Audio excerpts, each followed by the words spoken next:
Imagine stepping off a long flight and suddenly you're surrounded by fast-talking locals and non-stop announcements. It's like everyone else knows exactly where to go except you. That's the moment so many travelers dread, Amy. Even with good English, the speed and noise at airports can be overwhelming. Hi everyone, I'm Justin, excited to help out today. I'm Amy, and this is Ace English Podcast. Today, we'll guide you through how to get help at an airport when you're not sure what people are saying. By the end, you'll know how to ask for directions, understand quick English, and politely ask someone to repeat themselves if things get confusing. Here's what we've got.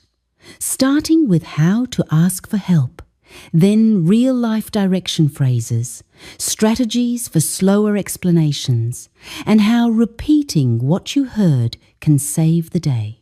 Let's dive in. The first thing that hits you in an airport is the sheer speed, people. Announcements, conversations.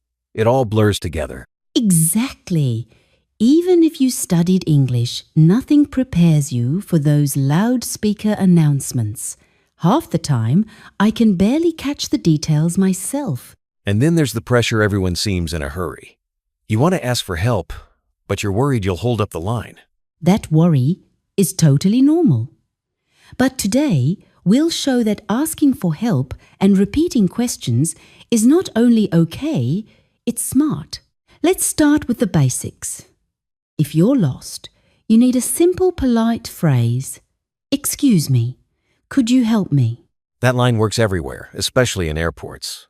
It immediately gets attention in a friendly way, and people are usually happy to guide you.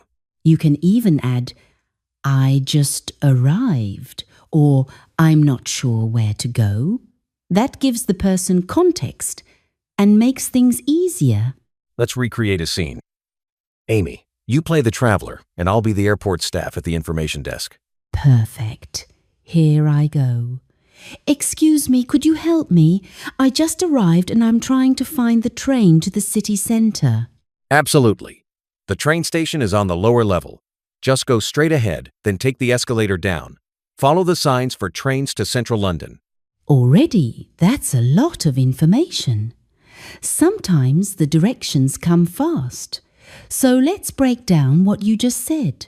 You used phrases like go straight, take the escalator down, and follow the signs. These are so common in real conversations. They're used everywhere: airports, train stations, even on the street. The secret is to listen for those action words. They're the keys to understanding directions quickly. Exactly. If you hear turn, take, or follow, you know someone's guiding you step by step. A lot of learners feel lost when people talk quickly. But here's a tip. Don't worry about catching every word. Just listen for the main action words and names. That's a lifesaver. So if you catch escalator, down, and trains, you can probably figure out where to go even if you miss the rest. Exactly. And most locals are used to giving directions, so they'll use those same words again if you ask. Let's say the information comes too fast. How do you politely ask for repetition? Here's a phrase. Sorry, could you say that again a little slower? That's perfect. It's polite and makes it clear you just want to understand. Most people will naturally slow down and maybe even use simpler words. I've found that people actually appreciate it when you ask shows you really want to get it right. Let's play it out. Justin, can you give me directions quickly? I'll show how to ask for repetition. Sure. Go straight past the shops, take the escalator down, then turn left at the coffee bar. Sorry, could you say that again a little slower? Of course! Just go straight ahead, then take the escalator down. After that, turn left when you see the coffee bar. The signs to the train will be right there. Another good move. Repeat back what you heard. For example, so I go straight, take the escalator down, and then turn left at the coffee bar? That's right. When you repeat directions, you're double-checking you understood. Locals will correct you if you missed a detail, which is super helpful. It also builds confidence both for you and for the person helping you. Let's list a few more action verbs. Go, turn, take, follow, and cross. You'll hear these in every set of directions.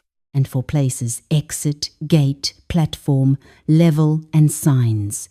If you listen for these, you're halfway there. Honestly, you can ignore the extra details. Just focus on those main words, and you'll rarely get lost. Let's be honest. Airports are stressful. If you feel lost, take a breath. It's okay to pause and ask again. I've seen so many travelers panic and then forget what was just said. Slowing down, repeating, and even writing down key words can help a lot. And if you get really stuck, just show your ticket or destination. Pointing works wonders in a noisy place. Here's where practice comes in. If you repeat these phrases out loud at home, you'll be ready when you need them. Absolutely. Even saying, "Excuse me, could you help me?" in front of a mirror builds confidence. It feels silly at first, but it really works. Try practicing with a friend, or even record yourself. The goal is to sound natural when the real moment comes. One last tip for today. Don't worry about understanding every single word. Native speakers often talk fast and use extra details that aren't important. That's such good advice. If you catch escalator, down, and train signs, you'll get where you need to go. It's about the big picture. The more you practice listening for keywords, the less stressful travel becomes. Before we wrap up, pause the podcast and try repeating some of the phrases we used today. Let's recap. First, don't be afraid to ask for help, even if you're nervous. Second, focus on action verbs and keywords in directions. Third, if you miss something, politely ask the person to repeat it slower. So picture this. You've just landed in London, you've got your suitcase, and you're staring at a sea of signs and people. Where do you start? Honestly, it's overwhelming. The airport feels like its own little city. First thing I'd want to know, how do I get to the city centre quickly? Good question. The train's usually the fastest.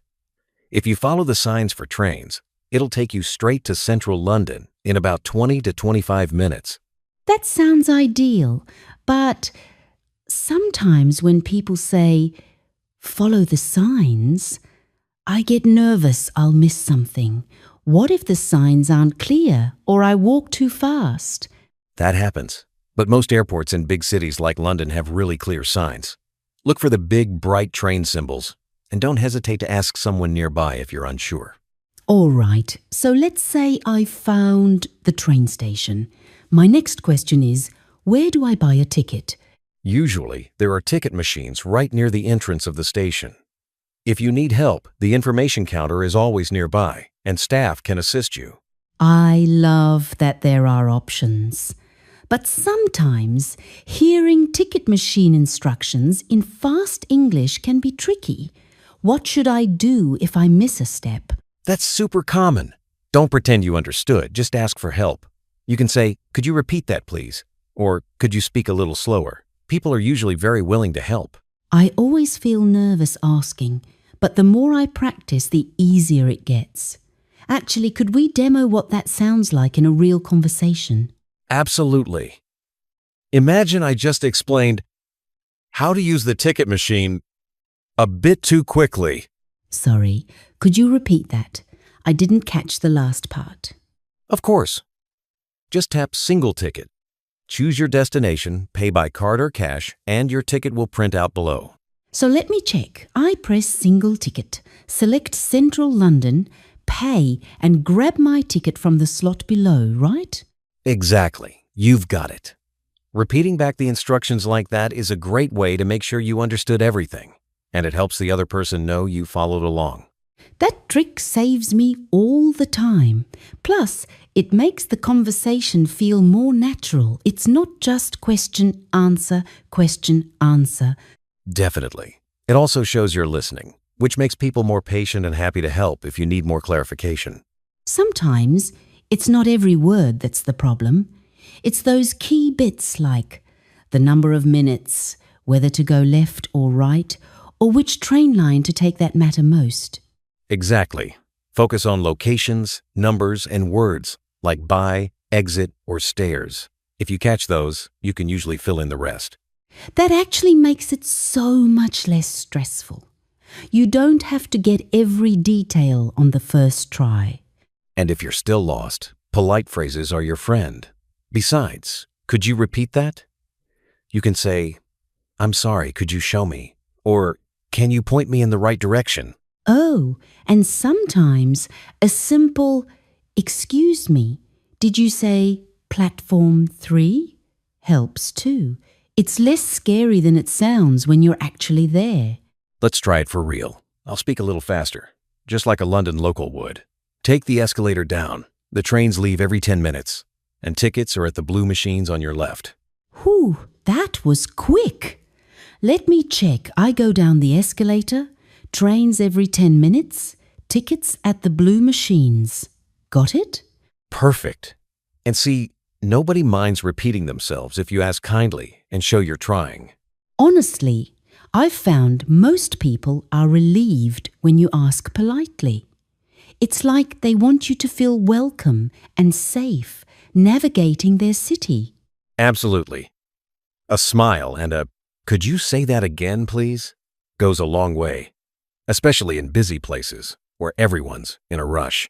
And with practice, it gets easier. The first time you ask, your heart races. By the fifth time, it feels almost normal. Exactly. Real-life travel is the best classroom. Each conversation, no matter how short, makes you a little more confident. Let's wrap things up with a quick example. I'm lost. You're the local. Ready? Go for it. Excuse me, is the train the best way to the city centre? Yes, just follow the signs. Buy your ticket at the machine, and the train leaves every 10 minutes. Thank you. Could you repeat where the ticket machines are? They're just before the entrance on your left. Have a great trip. Let's wrap up with our top 3 takeaways. First, don't panic when you don't understand. Just ask for repetition politely. Second, focus on catching key words like locations, numbers, and actions instead of every single word. And third, confirm what you've heard by repeating it back that way. You both feel sure you understood. Your action step. Listen to this episode again and practice saying the polite phrases out loud. Get comfortable with how they sound so you're ready next time you travel. Thanks for joining us on Ace English Podcast. Subscribe for more real-life conversations and keep practicing. You'll be travelling with confidence in no time.